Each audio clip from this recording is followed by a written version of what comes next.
ನಮ್ಮ ಲಕ್ಷ್ಮೀ ನಿವಾಸ artist ಶ್ರೀಲಂಕದಲ್ಲಿ dance ಆಡ್ತಾ ಇದ್ದಾರೆ. ಅದು ಹೆಮ್ಮೆ ಪಡೋ ವಿಷಯನೇ. ಅದೇ ಮಳೆಯಲ್ಲಿ ಶ್ರೀಲಂಕನ್ ಕಲ್ಚರಲ್ ಶೋಗೆ ಕರ್ಕೊಂಡು ಹೋದ್ರು. ಅವರು ಅವ್ರ ಭಾಷೆಯಲ್ಲಿ ನಮಸ್ತೆ ಮಾಡ್ತಾರೆ, ನಾವು ನಮ್ಮ ಭಾಷೆಯಲ್ಲಿ ನಮಸ್ತೆ ಮಾಡ್ತಾ ಇದ್ವಿ. ಅದಕ್ಕೆ ಹಲ್ಲು ಬಿಟ್ಕೊಂಡು ನೋಡ್ತಾವ್ರೆ. ಏನೋ ಇರಲಿ, ಬನ್ನಿ ಹೋಗೋಣ ಒಳಗಡೆ. ಒಂದು 5 ನಿಮಿಷ ವೆಯ್ಟ್ ಮಾಡಾದ್ಮೇಲೆ ಅಕ್ಕ ಎಂಟ್ರಿ ಆದ್ರು.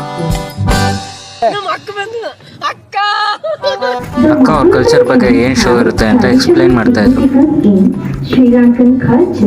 ಅಕ್ಕ ಹೇಳುವುದಾದ್ಮೇಲೆ ಫಸ್ಟ್ ಶೋ ಸ್ಟಾರ್ಟ್ ಆಯ್ತು.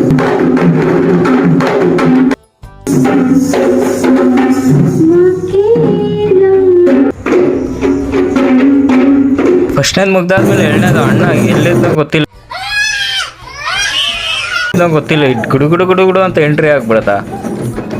ತಮಾಷೆ ಮಾಡ್ತಾ ಇಲ್ಲ, ಅಲ್ಲಿನ ದೇವ್ರ ಕಲ್ಚರಲ್ಲಿ ಇದೇ ಇರ್ಬೋದೇನೋ.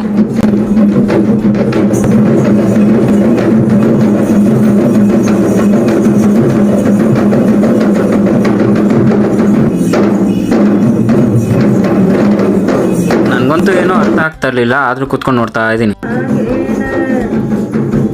ಅವ್ರು ಏನೇ ಮಾಡಿದ್ರು ಫಾರಿನರ್ಸ್ ಅಂತ ಚಪ್ಪಾಳೆ ತಟ್ಟೋದಂತೂ ಬಿಡಲ್ಲ. ಇದು ಕಣಪ್ಪ, ಇದೇನೋ ಪಿಕಾಕ್ ಡ್ಯಾನ್ಸ್ ಅಂತೆ, ಅದೊಂದು ಅರ್ಥ ಆಗಲಿಲ್ಲ. ಅವನು ಆ ಕಡೆಯಿಂದ ಈ ಕಡೆ, ಈ ಕಡೆಯಿಂದ ಆ ಕಡೆ ಜಿಗಿತಾನೆ ಅವನೇ. ನಿಮ್ಮ ಅಮ್ಮನ ಪಿಂಡ ಯಾವ ಬೋಳಿ ಮಗನಿಗೆ ಅರ್ಥವಾಗುತ್ತದೆ. ಅವ್ರು ಮಾಡಿರೋ ಪರ್ಫಾರ್ಮೆನ್ಸ್ಗೆ ಫಾರಿನರ್ಸ್ ಎಲ್ಲ ಮತ್ತೆ ಚಪ್ಪಾಳೆ. ಅವ್ರಿಗೇನು ಅರ್ಥ ಆಯ್ತು ನನಗಂತೂ ಗೊತ್ತಾಗ್ಲಿಲ್ಲ. ಶೋ ಎಲ್ಲ ಮುಗಿಯೋಷ್ಟರಲ್ಲಿ 1.5 ಗಂಟೆ ಆಗಿತ್ತು. ಆದರೆ ಲಾಸ್ಟಲ್ಲಿ ಆ 1.5 ಗಂಟೆ ಕುತ್ಕೊಂಡು ಕಳೆದಿದ್ದು ಗೊತ್ತಾಗ್ಲಿಲ್ಲ ಇವರಿಬ್ರು ಡ್ಯಾನ್ಸ್ ನೋಡಿ. ಎಷ್ಟೇ ಆದರೂ ಅವ್ರು ನಮ್ಮ ಕರ್ನಾಟಕದವ್ರಲ್ವಾ, ನಮ್ಮ ಕರ್ನಾಟಕದವ್ರನ್ನ ಬಿಟ್ಕೊಡೋ ಮಾತೇ ಇಲ್ಲ.